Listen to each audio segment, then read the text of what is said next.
بسم الله الرحمن الرحيم. الحمد لله رب العالمين، والصلاة والسلام على أشرف الأنبياء والمرسلين نبينا محمد وعلى آله وصحبه أجمعين. أما بعد، لتفسير بدي مباركة دوركي دا الله رب العزت په توفیق سره او داغه په رحم او کرم سره نن دریم درس دی او پرون من بعض خبرې د سورتونو او د آیتونو په باره کې کړې او دغه شان د استعاذی په باره کې اعوذ بالله من الشیطان الرجیم په باره کې مختصر خبرې هغه شوي. نن به د بسم الله وضاحت کوو او بیا د سورة الفاتحه. اعوذ بالله من الشیطان الرجیم، پناه غواړم په الله سره د شیطان رټلی شوي نه. بسم الله الرحمن الرحیم، خاص په امداد د نوم د الله شروع کوم. الرحمن الرحیم، چې زیات رحم کوونکی همیشه مهربان دی. الحمد لله رب العالمین، ټول د کمال صفتونه خاص الله لره دي چې پالونکی د عالم دی. الرحمن الرحیم، عام مهربانه خاص مهربانه دی. مالک یوم الدین، واکمن د ورځې د جزا دی. ایاک نعبد، خاص تا لره بندگی کوو من. و ایاک نستعین، او خاص تا نه مرسته غواړو. اهدنا الصراط المستقیم، وښایه موږ ته لاره نیغه. صراط الذین انعمت علیهم، لار دغه کسانو چې انعام کړی دی تا په هغوی. غیر المغضوب علیهم، چې نه غضب کړی شوی دی په هغوی. ولا الضالین، او نه ګمراهان دي. سورة الفاتحه، موږ دا خبره ذکر کړې وه چې راجح قول دی چې سورة الفاتحه مکی صورت دی او باقي دلیل ذکر شوی چې کم آیت کې الله پیغمبر ته ویلي چې ما تعالی دا 7 آیتونه درکړي دي، نو هغه آیت مکی دی. او بله دا چې د دې نه بغیر مونځ نه کیږي، او مونځ خو په مکه کې هم کېدو، مونځ په مکه کې هم کېدو. نو دا دلیل دی په دې باندې چې دا صورت څه دی؟ مکی دی. استعاذی باره کې خبره شوې وه اعوذ بالله من الشیطان الرجیم، او دا د قرآن آیت نه دی، په دې باندې اجماع ده. یعنی دا ولې بیا د قرآن په اوله کې دلته موږ ووایي؟ ځکه چې الله پې امر کړی دی. پرون دې باندې خبره شوې وه، امر دی د الله طرف نه چې کله قرآن لولي نو ته الله پورې پناه ونیسه د شیطان رټلی شوي نه. بل دا چې کله ته اعوذ بالله ووایې که نه قرآن ته کېناسته اعوذ بالله دې ووایي، نو تا اعلان وکړو چې بس د دې نه بعد اوس زه نور د الله کلام ویم، پای کې به سوچ او فکر کوم او شیطان دې مانه لرې شي، وسوسې سوچونه فکرونه د دې ټول نه ځان لرې کړي. بیا وضاحت شو چې شیطان ته شیطان ولې ویلی کېږي او الرجیم څه معنی ده. ها د هغې نه بعد راځي البسمله. بسم الله الرحمن الرحیم دې ته عربی کی بسمله ویل کی. البسمله بسم الله په امداد د نوم د الله شروع کوم دلته ګوره دا بسم الله دې ته جار و مجرور ویلی کېږي دې سره یو خبره محذوفه ده پټه کړی شوې او دا ولې محذوفه ده ځکه چې د هر ځي سره مناسب خبره پکې لګي لکه په امداد د نوم د الله الرحمن الرحیم چې مهربانه دی او خاص مهربانه دی نو که چېرته دلته یو خبره ذکر شوې وی چې په امداد د نوم د الله تلاوت کوم بیا به دې په هر ځای کې بدلوله نو ځکه دلته خبره محذوف ته پټه کړی شوې ده هغه ته د هغه ځای مناسب لګولی شي ته ډوډۍ ته کېناستې بسم الله څه مطلب دی په امداد د نوم د الله یا په نوم د الله ډوډۍ خورم یو کار کې هغه کار نوم والي زړه کې بسم الله دلته چې ته بسم الله نو په امداد د نوم د الله څه کو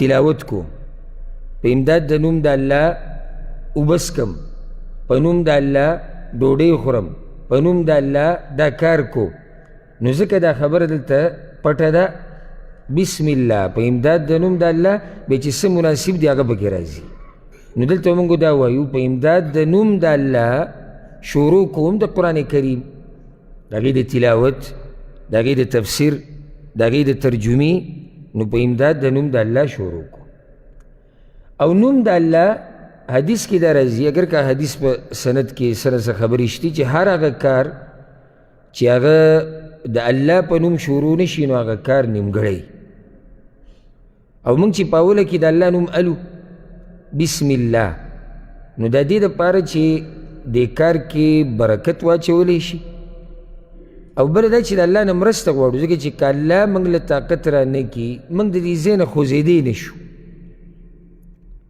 چې الله طاقت را نه کړي که نه دا سترګه موږ نشو رپولی دا سترګه موږ دومره کمزور یو او چې الله طاقت را نه کړي که نه دا زړه یو پیر درزېدی نه شي یو پیر ډېر نه یو پیر دا زړه درزېدی نه شي چې کله الله طاقت را نه کړي مناسب دا دی چې موږ کار شروع کوو د الله نوم ووایو چې الله راله طاقت راکړي دغه شان الله پکې برکت واچي د الله د نوم سره برکت دی ته چې کله د الله نوم والې نو الله به پکې برکت اچي ځکه چې کوم کار د الله په نوم سره شروع شي ستاسو څه خیال دی که برکت وي که نه به یي به پکې هر کار چې شروع کې د الله په نوم یې شروع کوه چې الله پکې برکت واچي بله دا چې ته الله ته خپله عجزي راښکاره کړي چې یا الله کمزوره یم چې څو پورې تا زما مرسته نه کړي نو زه دا کار نشم کولی عجزي ده بسم الله الله دا د الله هغه نوم دی چې بیا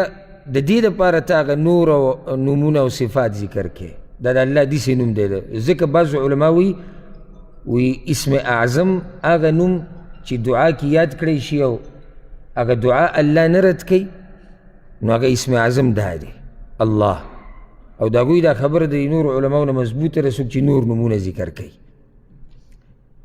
نو دا ډېر عظیم الشان نوم دی او دا د اله نه اخیستی شوی د اله معبود ته وایي د چا چې بندګي کیږي او دا هغه نوم دی چې یعنی ماشوم په وړوکوالي کې دې سره عادت کیږي او دا هغه نوم دی چې د دې په یادولو سره د مؤمن زړه ته سکون رسي او دا هغه نوم دی چې کله یې موږ یاد کړو نو زموږ غمونه زموږ نه هیر شي او دا هغه نوم دی چې کله یاد کړو نو خوشحاله شو او ولې به نه خوشحالېږو ولې به زړه ته سکون نه رسي او دا زموږ د رب نوم دی او دا زموږ د معبود نوم دی او دا هغه نوم دی چې صرف د الله دپاره خاص دی لکه بعض نومونه داسې دي چې هغه د الله هم دی او مخلوق له هم ایښودی شي اگر که فرق پکې هغه صفت کې لکه اوس د الله یو نوم دی الرحیم مهربانه نو ته داسې وویل شي چې دا پلانی انسان رحیم دی مهربانه دی بیا فرق شتی په مهرباني د الله کې او په مهرباني د مخلوق کې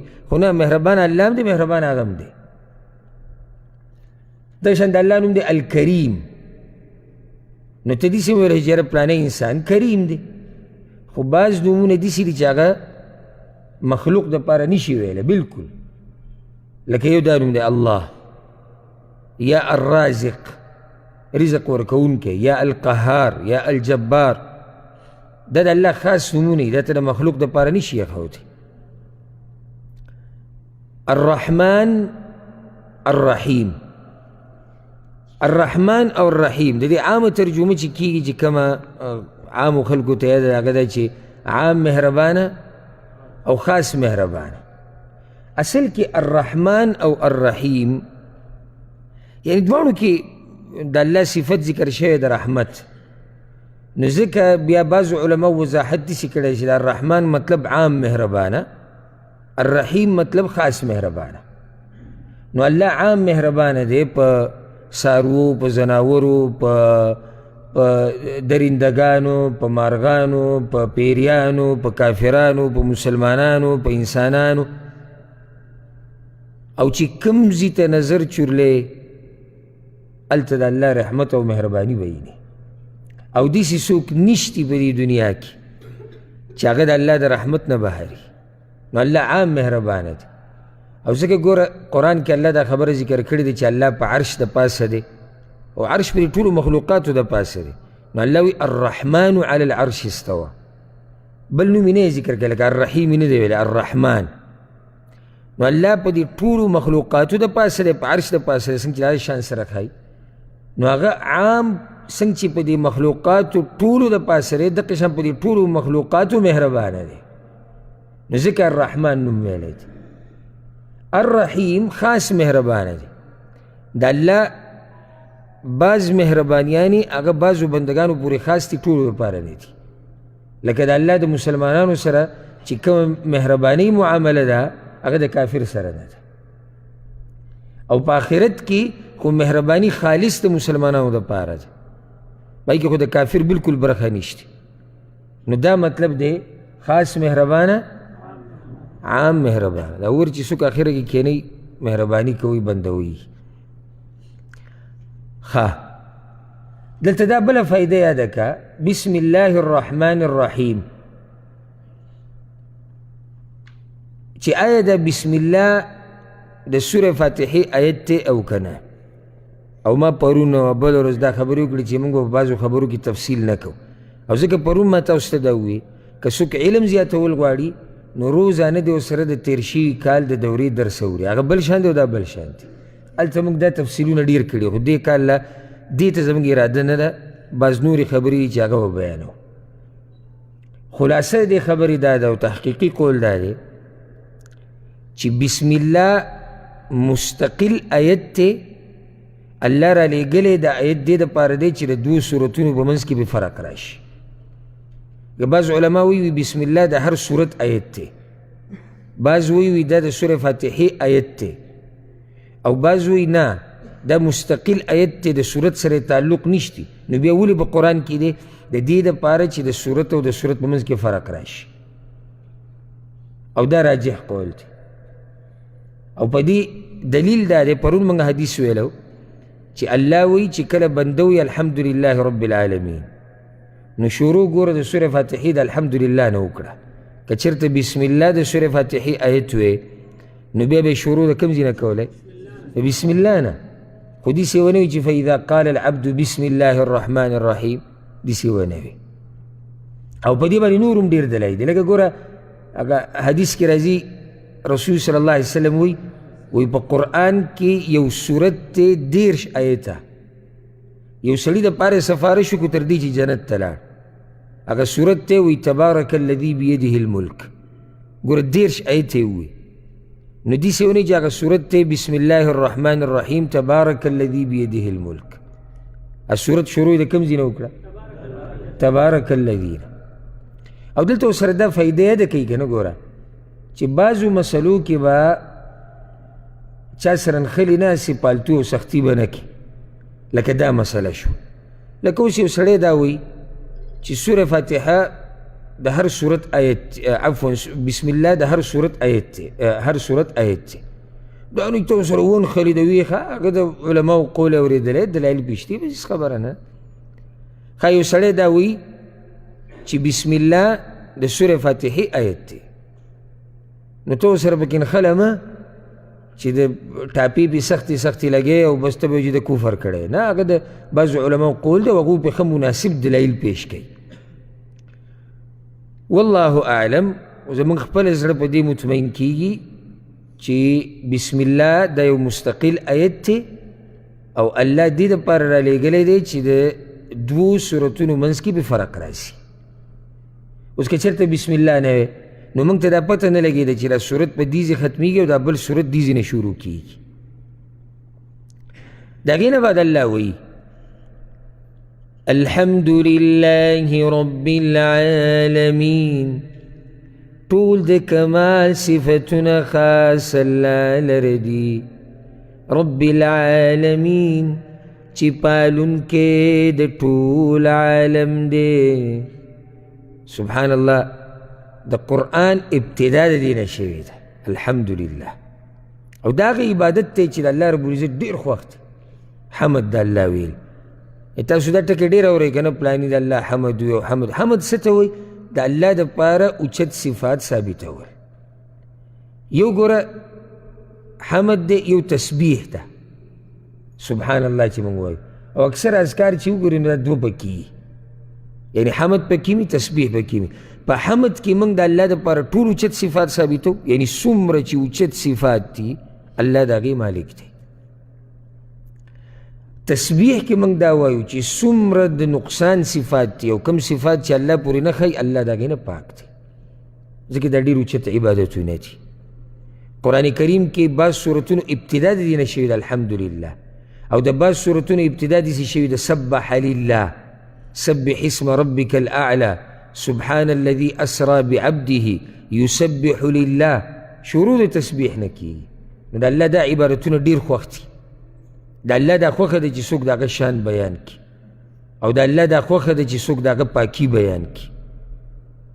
هر چې مخلوق دی نو هغه به دا نه خوښوي چې خلک د ده صفت وکړي. کم چا کې عاجزي که نه، هغه دا نه خوښوي چې خلک د ده صفت وکړي، اگر که خلک یې کوي خو هغه دا نه خوښوي. او چې کله تا دا خبره خوښوله چې خلک ستا صفت وکړي نو زړه دې بیمار دی، علاج به وله وکړي. چې کله دې دا خوښوله او چې کله د خلکو په صفت نه کولو باندې خفه کېدې نو بیا دې زړه بیمار دی. ځکه چې اصل مقصد زمونږ هغه دا دی چې موږ د الله په نیز قیمتي شو. مخلوق زمونږ صفت کوي او که نه کوي، نه دي کوي صفت کوي، او نه موږ دا بندګیانې او عبادتونه دې دپاره کوو چې مخلوق یې صفت وکړي، او چې کله دې دې دپاره وکړو اعمال خو دې ټول تباه و برباد شو، خو ته بیا د شرک په یو قسم کې واقع شوې. نو الله رب العزت دا خوښوي چې د هغه صفات دې بیان شي، هغه دې لایق دی او خالق دی. خو ما او تا په څه صفت خوښوو؟ موږ څوک یو؟ که زمونږ ذات له راشي، بدن له راشي نو دومره کمزوري یو چې تپوس یې مه کوه.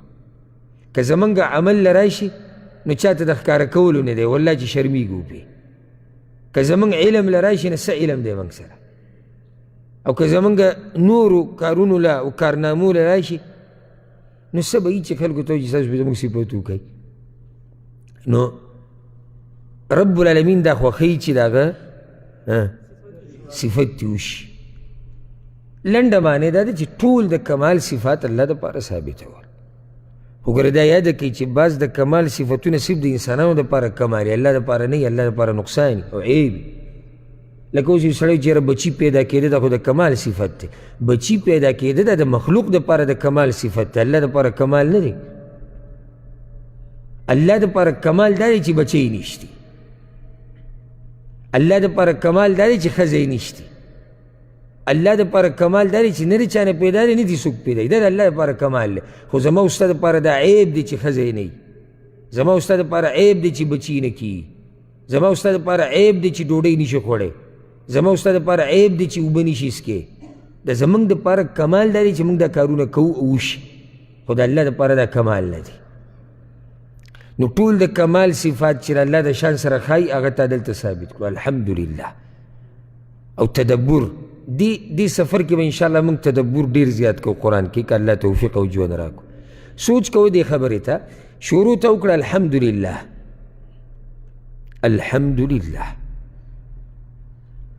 ولې الحمدلله د اول سر نه په دې کتاب باندې دا موږ له اجرا کړی دی، یعنې چې له الله په موږ باندې دا ورځ راوسته. زه تاسو نه دا غواړم چې دا نعمت محسوس کړئ، محسوس کړئ. الله دې ته ګورې ضرورت نه لري چې ما ورته دلته زنګونان مات کړو کښېنو ته.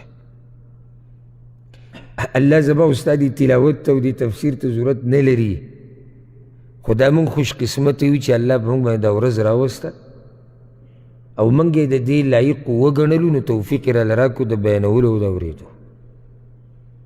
نو الحمدلله شروع په دې الحمدلله په دې کتاب باندې دا روان کوم چې موږ وایو، په دې کتاب سره الله موږ ته حق ښکاره کړی دی او باطل راته باطل ښکاره کړی.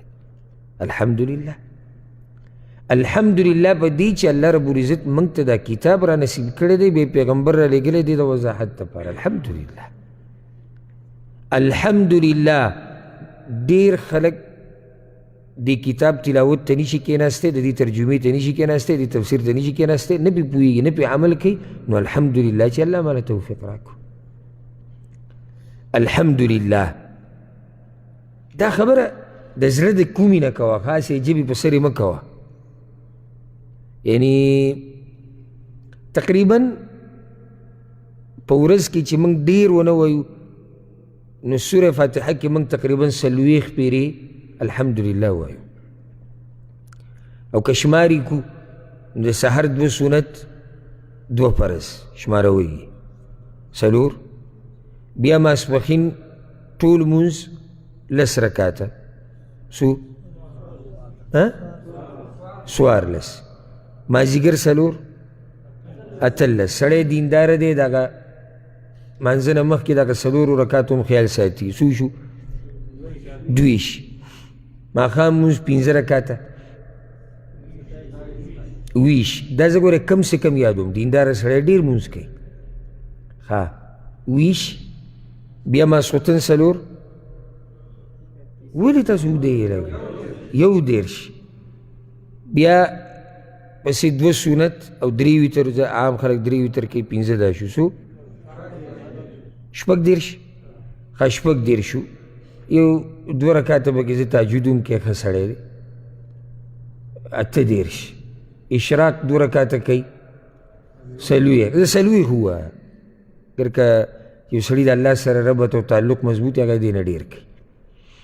40 پیرې ته الحمدلله صرف په سوره فاتحه کې وایي. زما سوال تاسو ټولو نه دا دی، که څوک زما دا خبرې اوري دلته یا په سکرین یا که هر طریقې سره زما دا سوال هغه ته رسي، آیا په رښتیا د زړه نه ته دا وایې؟ ځکه چې ګوره د بعضو خلکو صرف په جواب په سر الحمدلله پروت دی. الحمدلله خو ژوند ته یې چې وګورې نو د ده په دې الحمدلله ویلو کې او د ده په دې کارونو کې یو بل سره ټکراو دی. الحمدلله زه غواړم چې موږ یې د زړه نه ووایو. الحمدلله رب العالمین، الحمدلله په دې روغ صحت، الحمدلله په دې بچو، الحمدلله په دې ښځه، الحمدلله په دې مزدورۍ، الحمدلله په دې رزق، الحمدلله په دې علم، الحمدلله په دې کور، الحمدلله په دې امن و امان، الحمدلله په دې روغ عقل، او الحمدلله والحمدلله بیا پسې دا نعمتونه شماره. الحمدلله دا یو ناشنا فایده. یو الله تعالی نعمت درکو، غټه خبره ده. په دې نعمت باندې الحمدلله ویل دا د دې نعمت نه غټه خبره ده. یو سړی وایي دا اوس داسې یعنی الحمدلله یو سړي له الله کور ورکو مثال، یا یو سړي له الله بچی ورکو، نعمت دی. داسې ووایې الحمدلله. موږ ورته دا ووایي ستا د الحمدلله ویل د دې نعمت نه اوچته خبره ده. څنګه؟ هغه داسې دا نعمت څه وخت وروسته به دا زایلی شي، دا به ختم شي، او د الحمدلله ویل دې سره الله تا ته د دنیا او د آخرت کامیابي درکوي. نو د دې فایده په آخرت کې مشته. نو دا نعمت غټ دی که په دې نعمت الحمدلله ویل غټ دی؟ الحمدلله ویل غټ دی. دا خبره محسوسه کوي. نعمت خو څه وخت بعد زایله کېږي، او که د مرګه پورې د سره بیا به دې ته لاړ شي، خو همیشه خو نه دی نعمت. که ته وایې ځواني ده ختمه به شي، که ته وایې روغ صحت دی بیمار به شي، که ته وایې چې یاره پلانې پلانې پلانې او دا نعمتونه شماروا ختم به شي یو وخت کې. خو په دې د الحمدلله ویل دا پاتې کېدونکې خبره ده. والباقیات الصالحات قرآن کې الله ذکر کړی آیت به راشي باقي پاتې کېدونکي نیک اعمال په هغه باقي پاتې کېدونکي نیکو اعمالو کې دا ستا د الحمدلله ویل دي. الحمدلله په دې الحمدلله او دې ته سوچ کوئ الحمدلله په هغه تکلیفونو چې موږ ته لا را رسېدلي نه دي. الحمدلله په هغه غمونو چې موږ ته نه یې را رسېدلي. الحمدلله په هغه سختو چې موږ نه دي لیدلي. الحمدلله په هغه دردونو بیماریانو چې موږ نه دي لیدلي. او الحمدلله که څوک بیمار دی په دې هم الحمدلله په هر حال الحمدلله. غریب دی الحمدلله. سخته ورته په مسله کې ده یو سخته ده الحمدلله ځکه چې ته بیا هم د الله د نعمتونو نه بهر نه یې او بېوفایي مه کوه خپل رب سره چې بېشماره نعمتونه د نه هیر شي او هغه یو رایدی کمې چې نه دی درکړی او په هغې کې هم زما او ستا خیر دی. دا کار مه کوه. دومره څه یې دله درکړي ته هغه یو نعمت رایدی او د هغې د لاسه بې جزې فزې کوې او خلکو ته شکوې شکایتونه کوې. نو الحمدلله على كل حال الحمدلله په هغه کامیابیانو باندې چې ستا ورته د ډېر وخت نه امیدو یو ترتیب دې جوړ کړی او الله پکې ته کامیاب کړي. الحمدلله په هغه ارمانونه چې هغه یو وخت کې ارمانونه اوس هغه حقیقت کې بدل شوي د الله په تا رحم کړی دی. او که الله نه وی او د الله رحم نه وی او د الله کرم نه وی زما او ستا به څه ارمان پوره شوی څه به شوی بلکې ما او تا به کړی څه وی خو څه چې دي د الله دي. انا لله و انا الیه راجعون. دې کال د تفسیر د دوره د ټوله زه په دې انشاءالله کوشش مې دی چې موږ د قرآن محسوس کو یو کلمه ګر که وخت به لګي او که موږ ټول عمر کینو بیا به هم حق ادا نه کړو. وګوره انا لله و انا الیه راجعون محسوسه که دا خبره چې زه د الله یم الله ته واپس کېږم. که الله نه وی د الله رحم او توفیق نه وی زه هېڅوک نه وم. او دلته یو بله فایده شروع د قرآن د دې نه وشوه الحمدلله یعنی الله موږ ته یو قسم امر کوي چې ای بندګانو نه زما حمد وایي. شکر او حمد کې فرق دی ګورې. زما حمد وایي. حمد دا دی چې دا بغیر د نعمت مقابل یعنی موږ وایو ما د پلاني شکریه ادا کړه. شکریه ادا کول څه ته وایي تا سره یې ښه کړي ته اوس ته یې شکریه ادا کوې. حمد دا د نعمتونو په مقابله کې نه دی. دغه ذات د دې لایق دی چې د هغه د هر وخت صفات او اوچت شان بیان شي. پوه شوې بېګن الله موږ ته وایي حمد وایي. دا قرآن ابتدا ده او دا فایده یې ده کوي. مؤمنانو په دې داسې عمل کړی دی چې دا خبره واقع حال جوړ شوی دی صرف په دنیا کې نه. الله د جنتیانو باره کې وایي وآخر دعواهم أن الحمد لله رب العالمين. او دا غوی به هلته په جنت کې هم دقه خبره چې الحمد لله رب العالمين یعنی د کم وخت نه چې دی په خبت پوه شوی ده الحمدلله والحمدلله جنت کې قدم کېښودو هلته وی الحمد لله رب العالمين. او بیا هغه نعمتونه الله دې موږ ته نصیب کړي. هغه بیا بل شان نعمتونه چې الله رب العزت چاته یعنی جنت نصیب کړي او د الله رضا او د الله دیدن. نو موږ دا ناست هم دلته دې دپاره وایو چې الله رب العزت دغه نعمتونه موږ ته نصیب کړي. الحمدلله د الله حمد چې ویلی کېږي که نه دا بله فایده یې ده. نو د الله د ذات دپاره ویلی کېږي ځکه چې ذات د هغه داسې دی چې ته به حمد وی. او کله حمد د الله ویلی کېږي ځکه چې نعمتونه ډېر راکړي دي. او کله حمد د الله ویلی کېږي ځکه چې ته د نورو نعمتونو ته امید ساتي نو ځکه وله حمد وی. او کله حمد د الله ویلی کېږي ځکه چې انسان ته یېرېږي. نو موږ حمدونه په دې اقسامو کې وایو او دا ټول په دې سوره فاتحه کې شته. ځکه تاسو ته هم قرآن د سوچ کتاب دی. که یو سړی وایي سوره فاتحه کې کوم ځای کې دي، که ما تاسو له ټیم درکړو 2 هفتې که نه، نو بیا هم را پیدا نه کړي چې یاره سوره فاتحه کې دا خبره کوم ځای کې ده، خو په دې اولني آیتونو کې ده. الحمدلله، حمد د الله ته ووایې، دا ولې؟ د هغه د ذات دپاره، ځکه چې هغه لایق د دې دی. رب العالمین، ځکه چې نعمتونه یې ورکړي دي، پالونکی د ټول عالم دی، نو حمد د نعمتونو لپاره. الرحمن الرحیم، مهربانه دی، ته چې امیدونه ساتي چې را روان وخت کې به دله نور هم نعمتونه درکوي، نو ځکه دوله حمد وي. مالک یوم الدین، یریږي تی، ځکه چې واکمن د ورځې د جزا دی، نو تا وله حمد وي. نو ټولې خبرې دې کې دننه دي.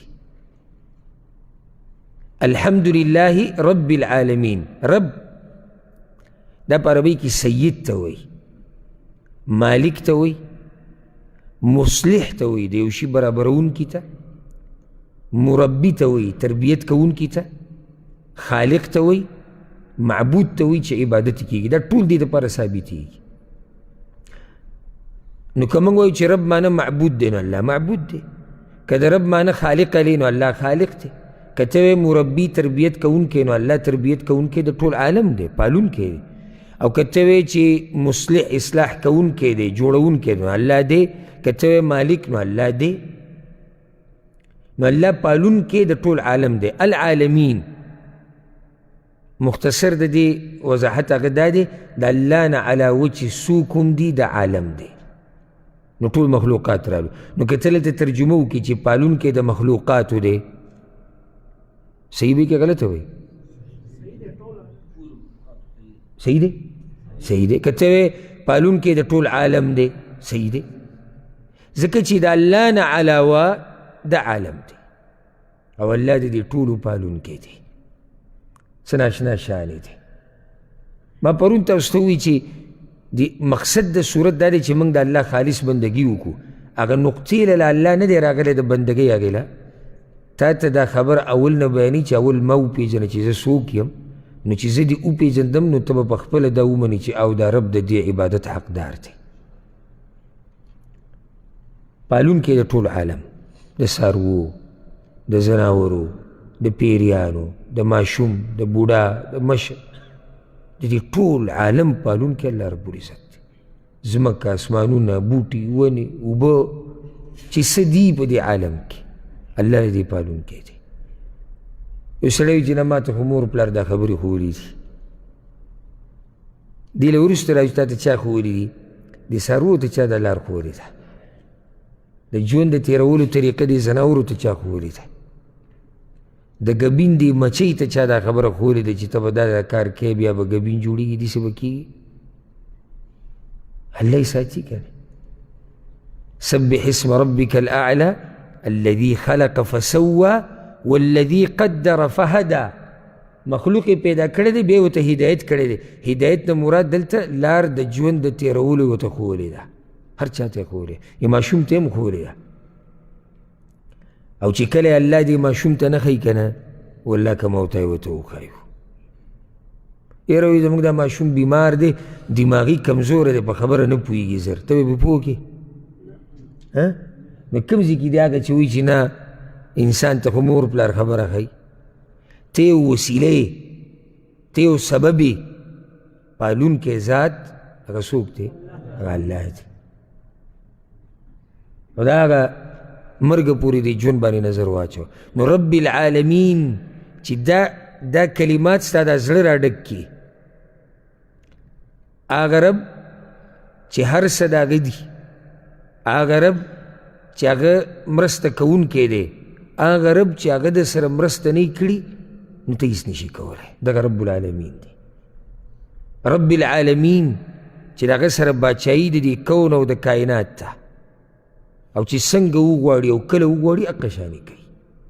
څوک دې تپوس هم نشي کولی دا کار تا ولې وکړو، او ولې دې داسې نه کوو، ولې دې داسې کوو. الله اکبر. ما تاسو ته بل ورځ ووایي چې څومره موږ په دې مجالسو کې کینو که نه، نو زموږ به د خپل رب سره محبت ډېرېږي.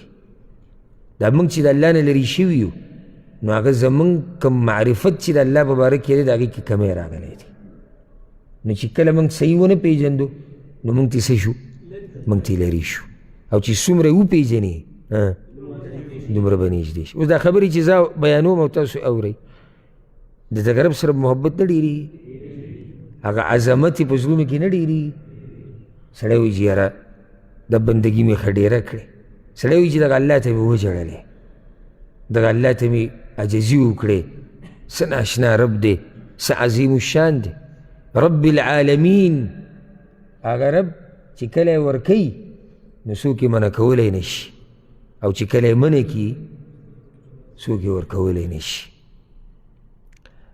دی لایق د دې نه دی چې ټول د کمال صفات ترې د دپاره شي لایق دی د دې او دا یاده کوي د مخلوق په باره کې ته داسې نشي ویلی چې ټول د کمال صفات د ده دپاره دي ولې لازم په مخلوق کې څه نه څه کمی هغه شتي کائنا من کان که هغه هر څوک وي خو څه نه څه کمی په مخلوق کې شتي نو ټول د کمال صفات صرف د چا دپاره دي رب دپاره دي نو زه تاسو ته دا وایم هذا هو الرب دا زمونږ رب دی وما عداه مربوبون او د دې رب نه علاوه چې څوک دي نو دغه رب یې پالي او هغه یې پالنه کوي نو ټول هغه ته محتاج دي او که چېرته دې قبر پرستو دې مشرکانو او دې غلطو عقیدو والا دا قرآن صحیح ویلی او سوچ یې کړی وی که نه چېرته به دوی غیر الله ته چغې نه وي وهلې چېرته به د غیر الله بندګي نه وکړي ځکه چې دا رب پالنه د هغه چا هم کوي چې دا مخلوقات ورته سجدې لګوي او دوی ورته را مدد شوی په سختو او دوی ته طوافونه کوي الله پالنه د هغوی هم کوي خو نه دي پوه دغه خلک او نه داسې تفسیرونه او دورې زموږ په ملکونو کې کوي هغه اکثر په مدارسو کې او د اول نه پکې داسې شرطونه ولګي چې دوره کې څوک داخلالي چې هغه دومره درجې سبق ویلی او هغه دا کړي او هغه دغه کړي نو به کې ناس اکثر څوک یي هغه طلبی یا علمای لکه د عوامو چې په دې کې څه برخه نشته عوامو ته صرف د جمعې خطبه کوه به قصه ختمه شو ځکه هلته کمی دی په پوهه کې نو الله دې زمونږ علماو له توفیق ورکړي چې عوامو او خواصو ته د الله د کتاب او د رسول صلی الله علیه وسلم حدیثونه بیان کړي ښه نو دا ستا رب دی ومې پېژندو که نه لا پېژنو به والناس پورې آخري ټکي پورې به زموږ د رب تعریفونه بیانوي الحمد لله رب العالمين الرحمن الرحيم چې عام مهربان دی او خاص مهربان دی یو بل تفسیر د دې دا دی وی الرحمن معنی دا ده چې الله رحمان دی په خپل ذات کې رحیم دی په خپلو کارونو کې څنګه یعنی رحمان معنی دا چې د الله صفت دی هغه رحم کوي رحیم معنی دا چې د الله کارونه د رحمت دي نو ذات کې د ذات په اعتبار سره مهربان دی د کارونو په اعتبار سره مهربان دی زه دلته یو مثال درکړم خو به پوه شئ یو سړی دی مهربانه دی مخلوق دی مهربانه ولله المثل الاعلى د مخلوق دا خبره موږ صرف د مخلوق د پوه کولو لپاره کوو د الله سره یو شان کوو نه یو انسان دی مهربانه دی نو د ذات په اعتبار سره سړی څه دی مهربانه دی دی خوی دی خلک وایي یاره پلانې ډېر شفقت والا سړی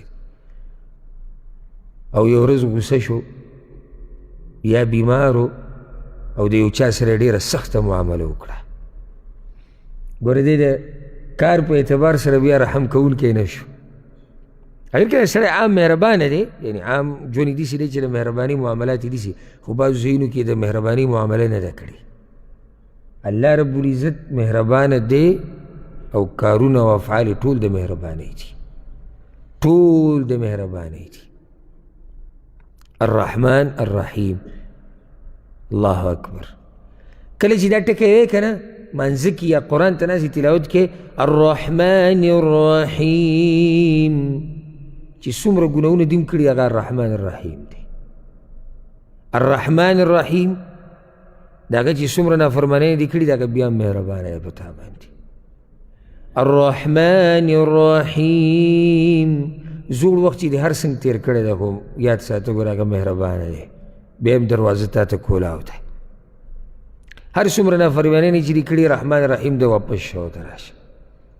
الرحمن الرحیم تا څه نه دي ویلي او تا څه نه دي کړي او تا څه تېر شوي ژوند کې نه دي کړي، د دې هر څه سره الله رحمان و رحیم دی. الرحمن الرحیم الله اکبر نن په دنیا کې ته شرمولی نه یې په دې ګناهونو باندې نه یې دنه پرده لرې کړې، دا الرحمن الرحیم دی. او که چېرته د دې ګناهونو بین وی بین یا په تندي لیکلی کېدی که نه موږ به والله چې د یو بل سره ناست هم نه وی. دا خو الله راباندې پردې راچولي دي، سپینه جامه مخامخ ته او هغه توره دننه ده، داغونه دننه دي. الرحمن الرحیم دا یاد ساته. الرحمن الرحیم ته چې څومره لرې تللی خو بیا هم الرحمن الرحیم دی. تا توجه دنیا له څومره ورکړې ده، کم رب چې پیدا کړی هغه له دومره توجه نه ورکوي، د هغه بندګۍ له نه ورکوي، بیا هم په تا مهربانه دی. الرحمن الرحیم تا د هغه دپاره دومره څه کړي نه دي او په بدل کې دله بې حسابه درکوي، دا د الرحمن الرحیم. الرحمن الرحیم الله اکبر. او بیا په آخرت کې او حدیث کې راځي که نه چې الله رب العزت رحمت سل برخې ګرځولی دی، یو برخه یې دنیا ته راکوزه کړې ده، یو کم سل برخې آخرت ته ساتلي د مؤمنانو لپاره. او هغه کتاب یې چې لیکلی دی به یې کې څه دي؟ بارک الله فیک. کتاب یې چې لیکلی دی او د الله د عرش په خوا کې دغه سره په هغې کې دي الله لیکلي دي چې زما رحمت زما په غضب زورور شوی دی. څومره مهربانه دی. او زمونږ دې بې وفایي ته وګوره او زمونږ دې بې دینۍ ته وګوره او زمونږ دې حالاتو ته وګوره. ښه فایده یاده که ګوره په دې الحمدلله پسې دا آیت ولې راوړو الرحمن الرحیم؟ الحمد لله رب العالمین. الحمدلله یعنی کمال صفات د الله دپاره وي چې رب د ټول عالم دی. نو په دې کې کله چې موږ د الله د ربوبیت بیان کو نو په دې کې کله نه کله تی سړی به پوه شي چې معنی د جبروت پکې ده، یعنی چې الله پالونکی د ټول عالم دی خو زورور دی که نه کمزوری داسې کولی شي. نو چې کله ته دا واوري چې الله پالونکی د ټول عالم دی، دا خو زورور دی، قاهر دی، قادر دی، زړه کې یره پیدا شوه که نه؟ زړونو کې یره نه پیدا کېږي. نو تا ته ووایي الرحمن الرحیم چې امیدونه دې د هغه نه پرې نه شوي. نه ګوره ډېر مهربانه دی، پالونکی د ټول عالم دی، سره د دې ګوره هغه ډېر مهربانه دی چې ستا امید د هغه رب نه ختم نه شي. دا نه چې صرف ته یېرېږي بیا دا نه یېرېدې تا ته وینه ګوره ډېر مهربان هم دی. الرحمن الرحیم مالک یوم الدین واکمن د ورځې د جزا دی. مالک او ملک دا ملک هم په یو قرت کې راغلی، مالک یوم الدین ملک یوم الدین. دلته دا خبره یاده که اوس دلته یو سړی وایي چې الرحمن الرحیم پسې مالک یوم الدین ولې ووایي؟ نو هغه د دې دپاره چې کله الرحمن الرحیم وي امیدونه ډېر زیات شو چې الله غفور رحیم دی. نو داسې نه چې دا امیدونه انسان سرکشه کي نو تا ته وایي مالک یوم الدین، یو ورځ ګورې د جزا او د سزا هم را روانه ده، صرف امیدونه نه دي. خیال هم داسې د قرآن کې څومره خوند پروت دی که نه؟ خو دا خوند کله محسوسېږي چې بې پوه شي. نو جبریل به راځي او تاسو ټولو ته به وحي کوي، پوه کوي به پرې، داسې مجالسو کې به کښېني لږ ځان به ستړی کړي نو څه نه څه به پوه شي، څه نه څه. ګوره څومره خوند کوي چې سړی وایي چې دی پسې دا ولې راغی. الرحمن الرحیم موږ خوشحاله شو، موږ اوس د الله د رحمت خبرې ونه کړې، امیدونه سم زیات شو. نو تاله تنبیه درکړه چې لرې مزه داسې نه چې په دې امیدونو کې دومره ورننوځي چې بېدینۍ ته ور واوړي او نافرمانۍ ته. ګوره یوه ورځ را روانه ده، د هر څه به حساب کېږي. مالک یوم الدین، الدین په عربۍ کې حساب کتاب ته وایي. ارأیت الذي یکذب بالدین، آیا تا لیدلی دی، آیا ته ګورې هغه کس ته چې هغه دروغجن ګڼي حساب کتاب لره. الدین نه مراد دا دی، دین نه مراد دا دین نه دین مذهب نه. الله واکمن د ورځې د جزا دی. او دا یاد که هغه حدیث موږ څو پیرې بیان کړی، امام حاکم راوړی چې جبریل راغلی او رسول الله وسلم ته ویلي وو، یو څو خبرې ورته کړې وې، دا کړې وه، دا به دې زړه ولیکئ. وی عیش ما شئت فانک میت، څومره چې ژوند تېرې که خو مرې به. بله ورته دا ویلي چې د چا سره چې ملګرتیا کوې ویې که خو فانک مفارقه، یو ورځ به ترې لازم بیلیږي. او بیا ورته دا ویلي واعمل ما شئت فانک مجزی به، او چې څه کوې کوئ خو یو ورځ به ته دې بدله میلاویږي. هغه یوم الدین دی. یو ورځ را روانه ده او دا د الله رحم او کرم دی چې داسې ورځې ټاکلې ده چې د دیندارو دا محنتونه ضایع نه شو، او د بېدینو دا سرکشي او بېدیني او نافرماني دا داسې هسې لا نه ده، بلکې دې به دوی نه تپوس کېږي. د عدل شو، انصاف شو، رحم دی.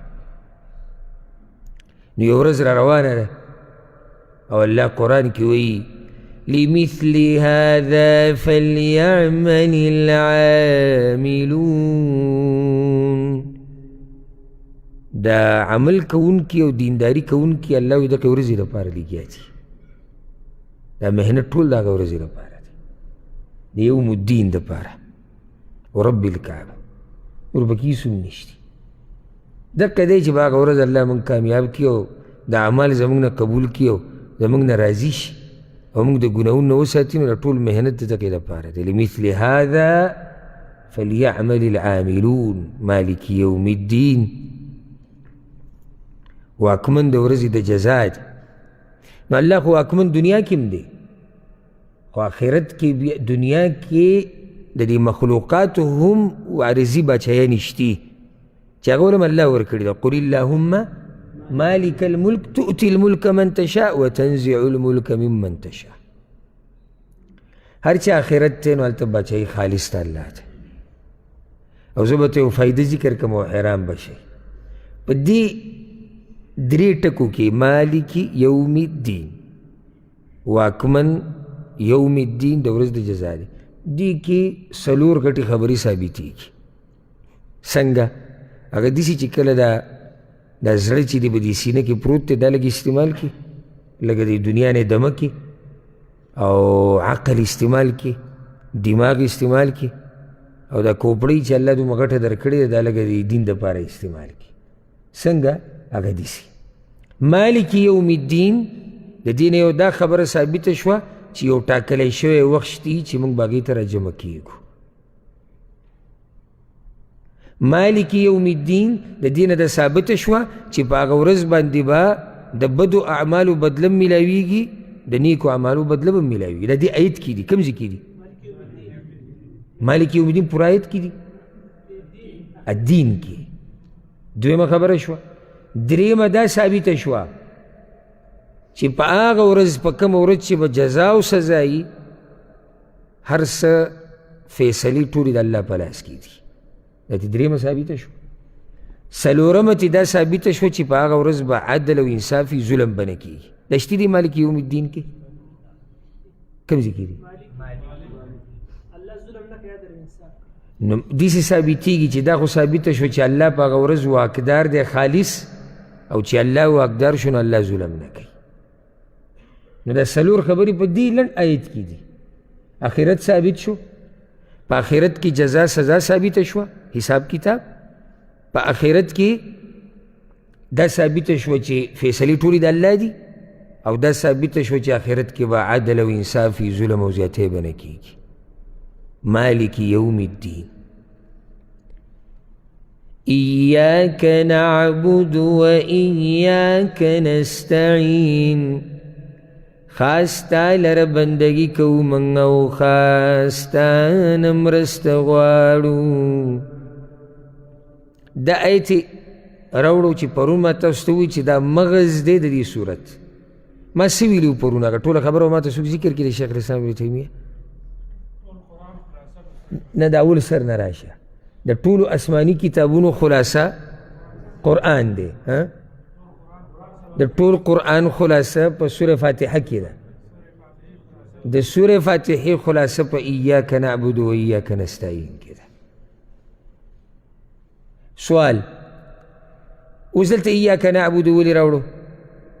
نو ګوره اولې ته پوه کړې چې الله څوک دی، او اسې ګوره الله موږ ته د خپل شان معمولي جلک ښوولی دی. ګورې دا خو یې څو خبرې، نو چې کم رب د دې صفاتو او د دې شان خاوند دی، نو هغه د دې حقدار دی چې د هغه د خالص بندګي وشي. یو ده.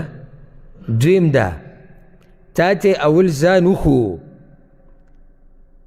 ډاري کې درته ونوي چې زما بندګي کوه، ځان یې درته وښو، نو بیا یې درته د بندګۍ خبره وکړه، نو معنه دا شوه چې زه داسې یم ځکه زه د عبادت حقدار یم چې خلک زما بندګي وکړي. خو دلته یو غټه فایده درته ذکر کړم، که ډېره ناشنا. ایاک نعبدو، موږ خالص تا بندګي کوو. دې ځای کې ګوره دا خطاب چې دی الله ته شو، یعنې خاص تا ایاکا. او اول خبره چې روانه وه نو هغه د غیب وه، یعنې صفت د الله بیانېدو، خو الله ته پکې خطاب نه و. موږ الله ته خطاب کوو، یعنې موږ خو لګیا وو یاره الله دپاره ټول صفات دي اوچت، او الله رب دی، او الله پالونکی دی، او الله رحمان دی، او الله رحیم دی. خو الله ته نه و لګیا چې یا الله ته رحمان یې، ته رحیم یې، ته داسې ته داسې. داسې نه وه، که نه داسې وه؟ دلته اوس ولې خطاب شو؟ یعنی داسې ولې نه وي چې موږ بیا د دغه الله بندګي کوو، د دغه الله خطاب یې ورته ولې کوو چې ایاک نعبدو، ستا بندګي کوو. دلته مفسرین ناشنا خبره لیکي، وایي کله چې د اول سر نه ده شروع وکړه او د الله شان یې بیانو، نو دومره ورته ورنږدې شو چې خبره یې خطاب ته واړوله. یعنی محسوس یې کړه چې زه الله ته نږدې شوم، نو چې نږدې شوم نو یا الله ستا بندګي کوو، خبره یې خطاب ته واړوله. لکه یو سړی لګیا دی، د یو چا خبره کوي چې هغه داسې دی، هغه داسې دی، او سړی راغی دې ته را نږدې شو، چې راغی وایي ته داسې ته داسې، ستا خبره مې کوله. یو سړی لګیا د الله په باره کې، او دومره الله ته نږدې شو، دومره د محبت د الله سره ډېر شو چې خبره یې خطاب ته واړوله، یا الله تا یادوم، ستا بندګي کوم. څومره خوږ کلام دی د الله. ایاک نعبدو، مقام د عبودیت یاده که دا خبره. په دنیا کې او آخرت کې د ټولو نه عزتمن مقام هغه دا دی چې الله چا ته خپله بندګي نصیب کړي، بندې جوړ کړي. د دې نه اخوا اوچت مقام بل نشته، او دا الله موږ ته را نصیب کړی ده، ولله الحمد. رسول صلی الله علیه وسلم نه اوچت مخلوق شته بل نشته که، او هغه الله ذکر کړی دی په دې مقام سره. سبحان الذي أسرى بعبده، عبد وتوله، بندي وتوله. تبارك الذي نزل الفرقان على عبده، بندي وتوله. الحمد لله الذي أنزل على عبده الكتاب، بندي وتوله. وأنه لما قام عبد الله، بندې ورته ویلی د دین اخوا عزت نشتی. او نور ته څه غواړي چې بندې خپل ګرځولی او بې امتي د هغه رسول ګرځولی چې هغه د ټولو سردار دی. څومره اوچت عزت الله موږ له راکړی خو موږ دا عزت محسوسوو نه یعنې موږ وایو چې عزت صرف په څه کې دی دنیا کې دی دنیا به څه او عزت به څه عزت په دین کې دی د الله په بندګۍ کې عزت ایاک نعبدو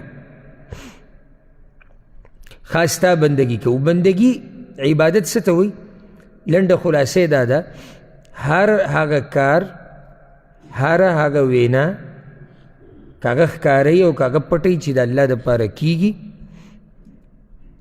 په هغه طریقه چې رسول صلی وسلم ښوولې ده دې ته عبادت ویلی کېږي ګوره دلته یې داسې ونه وي چې بندګي کوو موږ ستا هغه معبود یې را مخکې کړو ایاک نعبدو حالانکه قانون دا دی عام لغت کې چې اول فعل ذکر کیږي چې موږ بندګي کوو ستا نه وي ستا بندګي کوو فایده د دې دا ده معنی دا ده چې ستا بندګي کوو خالص د بل چای نه کوو نو ځکه معبود مخکې ذکر شو خطاب الله ته مخکې شو ایاک نعبدو خاص ستا بندګي کوو داسې ونه وي چې بندګي خاص ستا کوو نه کیدای شي بندګي ستا کوو بل څوک پکې وي بندګي ستا کوو او کیدای شي بل چا بندګي هم کوي فرق شته که نشته داسې ها تا دلته څه ووې خاص ستا بندګي کوو نو چې تا مخکې دا خبر ذکر چې خاص ستا بندګي کوو دلته حصر وشو چې بندګي صرف ستا کوو د بل چا یې نه کوو و ایاک نستعین او خاص تا نه مرسته غواړو چې کله ته ووایې خاص ستا بندګي کوو رد وشو په شرک باندې چې موږ شرک نه کوو بیا دې ووایې خاص ستا نه مرسته غواړو یعنې موږ ټول اعتماد یا الله په تا باندې کوو او تا ته م ځان سپارلی دی بله فایده ایاک نعبدو خاص ستا بندګي کوو ستا نه مرسته غواړو یعنې ستا بندګي کوو خو ستا په مرسته به یې کوو او چې تا زموږ مرسته نه کړي موږ ستا بندګي م نشو کولی ایاک نعبدو و ایاک نستعین عبادت یې ولې مخکې کړو دا مرسته غوښتلې ولې نه مخکې کول وجه دا ده چې دغه عبادت چې د الله وکړي نو مرسته به دې وکړي سبحان الله دا دواړه یو بل سره تړلی شوي دي چې الله دې مرسته وکړي نو عبادت یې کې خیال هم دی که نه دی او چې عبادت یې وکړي نو الله به دې مرسته کوي دا باز راشي بس موږ دکه غواړو چې زموږ الله بس زموږ مرسته کولی او بس او موږ دې هر څه کولی الله وایي ان تنصروا الله ینصرکم چې تاسو د الله دین مرسته کوئ الله به ستاسو مرسته کوي چې د الله بندګي کوو الله به ستا مرسته کوي ایاک نعبدو و ایاک نستعین هلته بله مسله دا کوم سړی چې سوره فاتحه وایي دی خو یوازې لګیا دی که نه خپله خبره کوي که نه نو نعبدو خاص ستا بندګي کوو دا خو د جمع خبره کوي دی دا ضمیر خو د جمع دپاره دی موږ ستا بندګي کوو نو داسې ولې ونه وي چې ایاک اعبدو دا مسله ذکر کړې وګه عزت ته چا نه دی خو خپله خبره کوي موږ ستا بندګي کوو ستا داسې نه ویلي ستاسو موږ دا ضمیر ولې د جمع دی داسې ولې نه وي چې زه نه بارک الله فیک یو جواب یې دا دی چې دلته مراد جنس د دې بندګانو د انسانانو چې الله دا ټول ستا بندګي کوي او چا دا جواب کړی دی وی دا انسان چې د الله بندګي کوي نو دومره عزتمند شو چې د ده سره دا خبره مناسب ده چې دی ووایي چې منګه عزتمند شو د څه د لاسه د الله د دې بندګۍ کولو د لاسه نو چې عزتمند شو نو ته بیا نعبدو ووایه خیال م کړی دا غټ خلک اکثر وایي که نو موږ داسې وکړو یو کس لګیایي دا سړی دومره عزتمند شو چې د ایاک نعبدو منګه یې ووایي او د دې نه ډېره ښایسته خبره ما یو کتاب کې لیدلې وه او هغه زما د زړه ته سخته کوزه شوې وه هغه ده وی دلته موږ په دې جمع یادو ایاک نعبدو چې موږ ستا بندګي کوو دا سړی یوازې ځان نه یادوي چې زه بندګي کوم وی په دې چې انسان له حیا ورځي چې زه به د الله په مخ کې ځان څه یادوم خیال م دی که نه یعنی زه به الله ته زه ستا بندګي کوم، زه عامه خبره وکړه یا الله موږ ستا بندګي کوو، ځان یې پکې داسې یعنی په هغوی کې ځان شمار کړو، نو عاجزي وکړه. ګوره قرآن کې څومره اوچتې فایدې دي. ځکه که موږ کینو که نه او کلونه ولګوو او د نوح علیه السلام امر ومري، هغه د عمر امر ومري، بیا به موږ دا حکمتونه راونه بسو په یو حرف کې، په یو ټکي کې حکمتونه دي. ایاک نعبد و ایاک نستعین، خاص ستا بندګي کوو، خاص تا نه مرسته غواړو.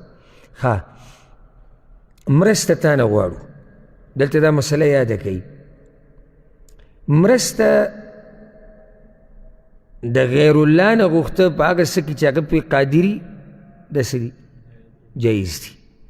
نو داسې ناسې جذباتو کې راشي او یو ټکی واوري او بیا بهر وځي او فتوې ورکوي، او د غیر الله نه چې هر قسمه مرسته غواړي، او ته یو سړي ته دا وایي چې ما له دوکان نه پلانې شی راوړه، مرسته دې نه غواړي، راشه زما خواله ما بوځه، مرسته غواړي. خو دا هغه خبرې دي چې مخلوق پې قادر دی، نو چې قادر دی بیا د دغه زمره کې نه راځي. خو هغه څه چې هغه خاص د الله سره دي او الله پې قادر دی، په هغې کې د مخلوق نه مرسته غوښته شرک دی.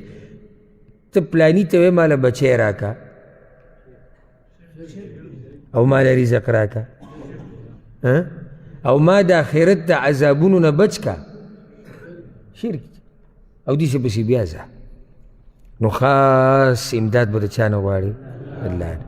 او زه ته یو فایده ذکر کړم، ایاک نعبدو و ایاک نستعین، دوه خبرې دي که نه، عبادت او مرسته غوښته، مدد غوښته، چې په دې اولنۍ دي صحیح عمل وکړو که نه، الله تا دې ته نه پرېږدي چې مخلوقاتو ته را مدد شوی، په دې دویمه کې بیا الله ته را مدد شوی. خو شرط پکې دا چې په دې اولنۍ باندې پوره عمل وکړي، چې خالص بندګي د الله وکړي، نو الله دې بیا د فلاني او د علاني در ته نه پرېږدي، صرف د هغه په در کې به ناستي او د هغه په در باندې به ټیټېږي او د هغه په در به جاړي او د هغه په در به فریادونه کې، چې کله خالص بندګي د هغه وکړي، ایاک نعبد و ایاک نستعین. اهدنا الصراط المستقیم، وښایه موږ ته لاره نیغه. نو سوال دا شو چې د دغې نه بعد دا خبره الله ولې کوي؟ جواب د هغې دا دی، تا ووایي یا الله زه خالص ستا بندګي کوم، دعوه دې وکړه که ونه کړه؟ تاسو دا دعوه کوئ که نه کوئ؟ نو یا الله موږ ته لاره نیغه وښایه، معنه ده چې دا عبادت زه خالص اله به د الله وکړم چې کله الله ما په نیغه لار روان کړي. نو یا الله ما ته نیغه لار وښایه. داسې دا قرآن یو بل سره تړلی شوی کتاب دی، او والله چې سړی وایي چې بس بیانولی مې او بیانولی مې او دا عجایبات نه ختمیږي او زړیږي نه، زړیږي نه دا کتاب. دې ته ښکاري لکه موږ چې اول پیر ناست یو که نه، بلکل لکه اول پیر چې موږ د قرآن ترجمه او تفسیر کوو، لکه د سره چې موږ نه ترجمه اورېدلي، نه موږ تفسیر اورېدلی، نه چېرته موږ بیان کړی، اول پیر مو او داسې ورته خوشحالي و رب الکعبه لکه د اختر ورځې چې الله به موږ راوستي، بلکې اختر ته دومره نه خوشحالي وو څومره چې دې ته خوشحالي وکړو. او څومره زمونږ ملګري او زمونږ خپلوانو د هغوی د ارمانونو او هغوی نن خاورو کې پراته دي، او دا خوشحالي پې الله بیا رانه وسته، او یو ورځ به دا خوشحالي راشي په خلکو، خو ما او تا به د خاورو د ډېرې لاندې پراته یو. نو ځکه دا تفسیر او دا دوره خپله اخرنۍ وګڼه، او چې کله دې زړه کې دا و چې دا اخرنۍ ده، نو فایده به دې ډېره والي. او ولې داسې نشي کېدی چې روان کال له پکې نه یو، روان کال غټه خبره ده، اخري سر ته به ورسو هېڅ پته نه لګي. خو بیا هم په دې خوشحاله یو که په دې منځ کې رانه سا ووته، نو الله رب العزت به وایي چې یا الله په دغه لار روان و، اگر که آخر سر ته ونه رسېدو خو روان وو. نو الله مهربانه بادشاه دی، دا دومره شان بیان شو الرحمن الرحیم، نو د هغه بیا ته به معامله وینې چې هغه به څنګه معامله کوي. نو دې کتاب کې ډېر خوندونه پراته دي، او کوم خلک چې د دې کتاب د تفسیر او د ترجمې او د عمل نه محرومه دي، زه دا نه یم چې د لوی خیر نه، زه یم د ټول خیر نه محرومه دي، د ټول خیر نه. لوی خیر نه یادوم یا د ډېر خیر خبره نه کوم، د سره څه خیر دی زه ماته ووایه، څه شتي ورسره؟ او یو سړي سره دا خیر دی د نه څه ورک دي، هر څه ورسره دي. نو الله دې دا خیر موږ ته نصیب کړي. اهدنا الصراط المستقیم وښایه موږ ته لاره نیغه. تېر شوي کال موږ په دې بعضو ټکو کې به ډېر تفصیل کوو چې دې مطلب دا دی، دې مطلب دا دی، بعض صحابه دا وي بعض دا وي. دې کال به کو بدل دی، کوم ملګري تېر شوي کال هغه محسوسوي دا خبره. نیغه لاره خلاصه د ټولو مفسرینو د اقوالو، نیغه لاره هغه لاره ده چې د قرآن او حدیث لار ده. ښه دلته یې دا ونه وي چې وښایه موږ ته لارې، موږ ته لاره، ځکه چې لار چې الله ته ځي هغه یوه ده. او کله سړی په لار روان شي خو لار کږه وږئ، نو یا الله لار راته وښایه خو نیغه چې تا ته در رسېدلي. نو ګوره ویې ښایه ته موږ ته، یعنې زموږ هغه لار په کار ده چې الله راته ښورې ده او هغه لاره نیغه ده. باقي چې څومره لارې دي د الله د لارې نه علاوه د هغې هغه ختمیږي په کوم ځي؟ په جهنم باندې، په ګمراهۍ باندې، په بدعاتو خرافاتو باندې، په نافرمانیانو باندې. یو لار الله ته رسېدلې ده، اهدنا الصراط المستقیم. بله فایده د دعا د غوښتو طریقه الله تا ته سوره فاتحه کې وښوه. ډایرکټ دا نه او یا الله ماله دا راکه او یا الله ماله دا راکه او یا الله ماله دا. صبر صبر، اول د الله شان لږ بیان که، خپل عاجزي لږ الله ته بیان که، درود ووایه په رسول الله سلم باندې، نو بیا خپل حاجت مخې ته کېده. د الله شان بیان شو که نه؟ بیان شو. عاجزي پکې بیان شوه؟ کوم ځای کې موږ عاجزي بیان کړې ده؟ ایاک نعبد و ایاک نستعین. او رب العالمین کولې عاجزي نه وه؟ پالونکی د ټول عالم دی، نو الله موږ زموږ پالنه کوي، موږ ساتي، عاجزي نه وه؟ الرحمن الرحیم، الله مهربان دی، موږ د هغه مهرباني ته محتاج یو، عاجزي نه ده؟ یریږو د هغه نه ځکه چې ورځ د جزا او د سزا را روانه ده، هغه ته به ودرېږو، دا عاجزي نه ده؟ نو چې دا هر څه ته بیان کړو، نو د هغې نه بعد ته اوس رالې مین مسلې له چې یا الله ما ته هدایت وکړه.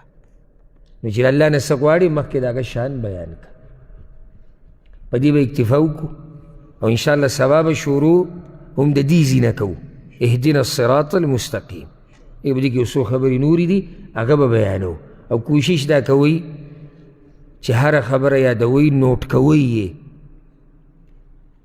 او کور ته چې ځئ نن یا سبا او څه ټیم چې ته میلاویږي، که ته طالب علمي، که ته عالمي، که ته عام خپله مزدوري کې او که هر څه کې، یو ګینټې له په غوږ کې دغه شی لګوه، هغه هیډفون، او دا درس بیا اوره. نو چې ته سبا دا درس بیا واورې او رالې، نو لکه تا چې نننی درس او سبانۍ یو ځای واورېدو، نو ښه پرې پوه شوې، بیا دې د بله ورځ بیا د بله ورځ او دا سلسله یې روانه ده.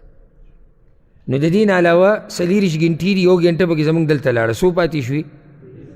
زه خیر دی دا به ته زه درخواست وکړم په دې 30 کې یو بله ګنټه الله له ورکوي، نو ښه به پرې پوه شي. الله دې موږ پوه کړي په قرآن او په حدیث باندې. هذا والله اعلم وصلى الله وسلم على نبينا محمد.